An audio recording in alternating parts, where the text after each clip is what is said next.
wife's relations, who would keep visiting him once a month in order to point out his failings.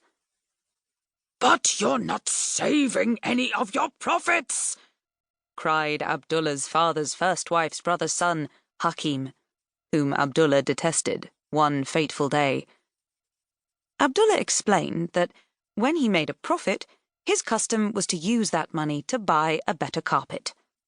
Thus, although all his money was bound up in his stock, it was getting to be better and better stock.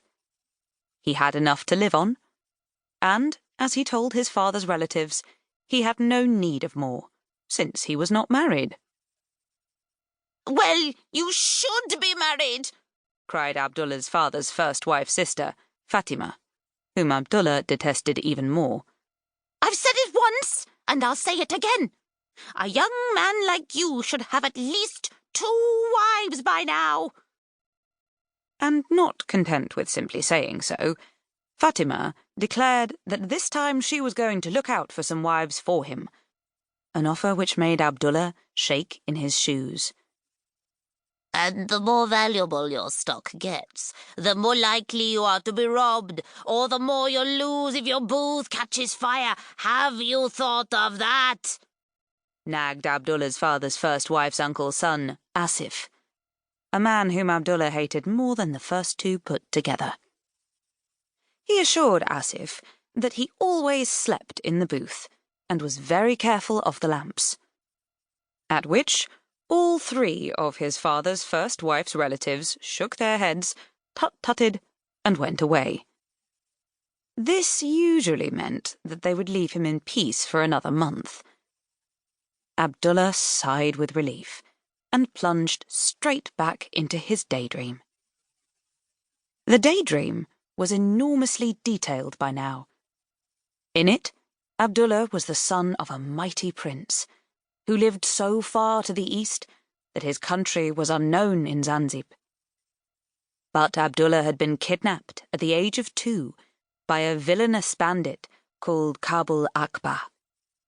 Kabul Akbar had a hooked nose like the beak of a vulture and wore a gold ring clipped into one of his nostrils.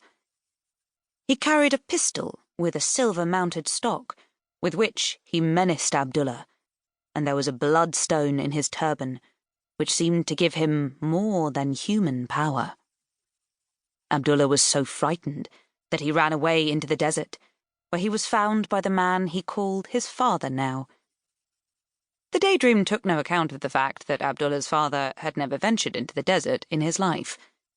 Indeed, he had often said that anyone who ventured beyond Zanzib must be mad.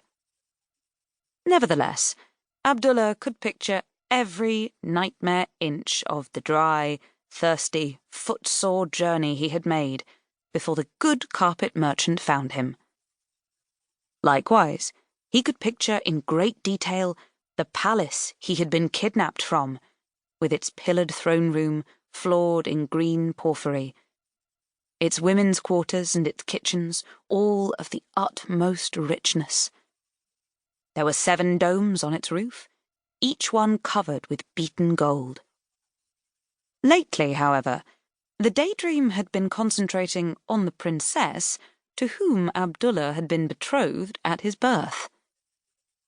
She was as high-born as Abdullah, and had grown up, in his absence, into a great beauty, with perfect features and huge, misty, dark eyes.